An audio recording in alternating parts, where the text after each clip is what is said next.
Good Monday morning, everyone. I hope you had a good weekend. We certainly did.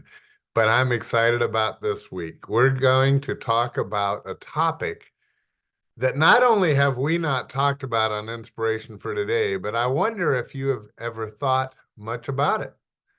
I know as a fact you have read about it, but sometimes if you're like me, and I think you are, we'll read something in the Bible and we kind of glance over it without even giving it a whole lot of thought.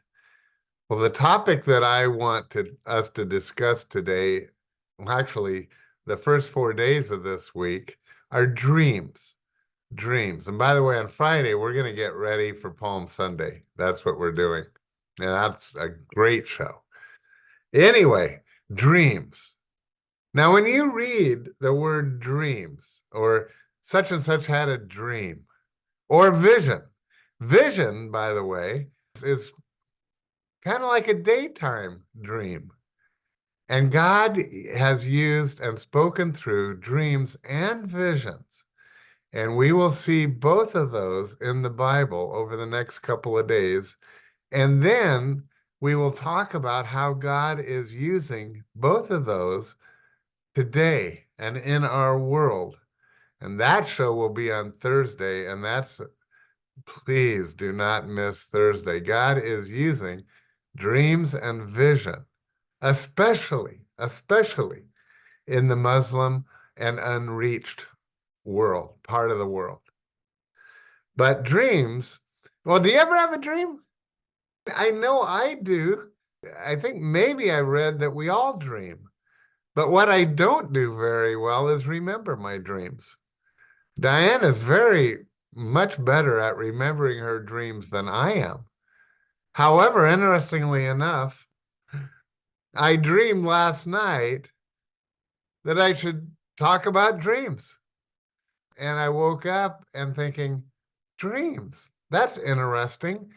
And so I really do believe that the Lord gave me that dream so you and I could dive into the topic of dreams. And it's a topic that goes throughout the Old and New Testaments. It's not something new that God came up with. He has used it from the very, very beginning. And I say that because, well, I'm not even sure if it's the first recorded dream, but in Genesis chapter 15, well, let me read it to you. Genesis 15, verse 1. After this, the word of the Lord came to Abram in a vision. And remember, a vision it's a daytime dream. And this vision was so true, and it was written down. Here's what God said in that vision. Do not be afraid, Abraham. I am your shield, your very great reward. But Abram said, O sovereign Lord, what can you give me since I remain childless, and the one who will inherit is Eliezer? And Abram said, you have given me no children. Then the word of the Lord came again to him. The man will not be your heir, but a son coming from your own body will be your heir. And he took him outside, and in this vision, God said to Abram, look up at the heavens and count the stars, and if indeed you can count them, so shall your offspring be. And here's a key verse in the Bible. So it certainly should be our verse for the day. Genesis 15 at verse 6. Abram believed the Lord, and he credited it to him as righteousness. It was in a vision that Abram was made this huge promise from God.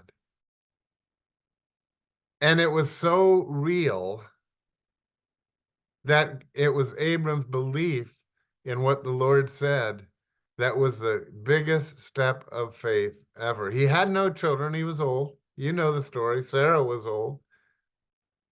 But Abram believed God in the vision, and it was counted to him as righteousness. And today we are children of Abram. by faith. But it started with that act of faith. Now, Abram didn't always live a perfect life. And you know the story just a few chapters over. Abraham now called.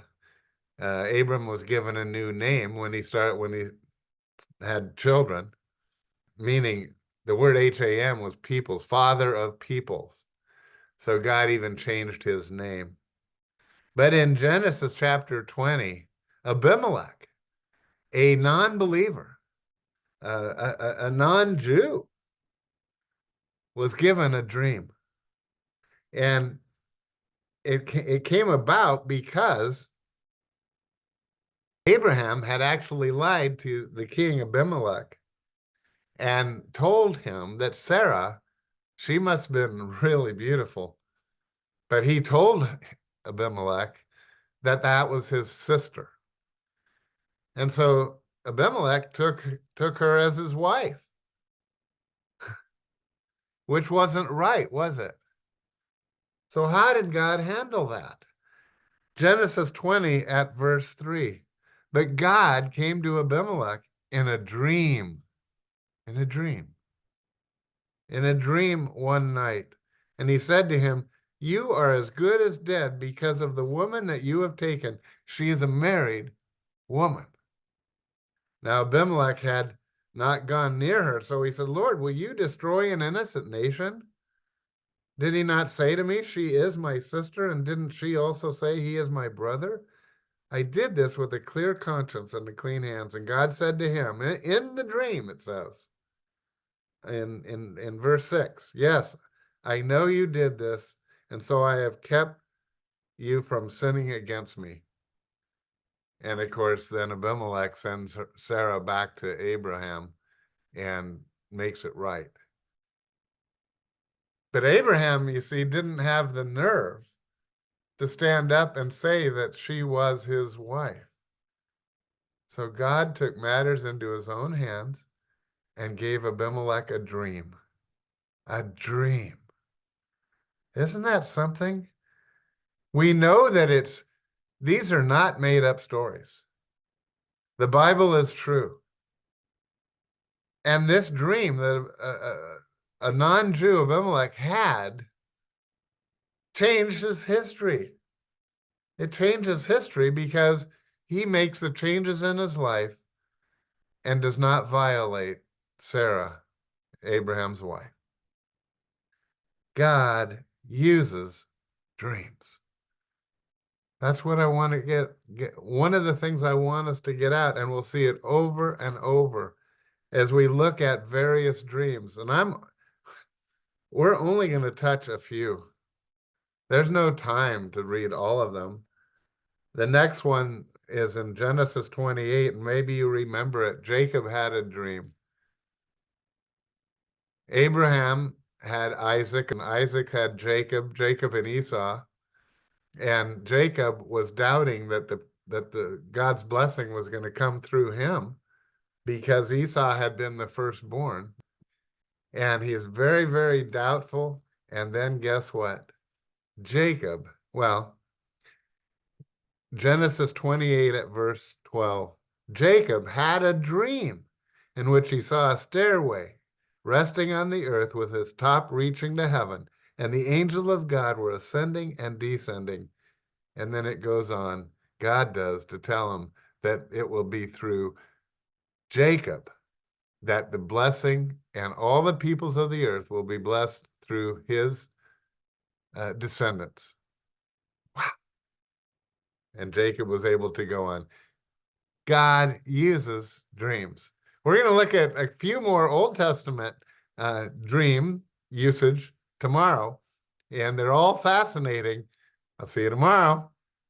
Oh, come to the Father through Jesus the Son, and give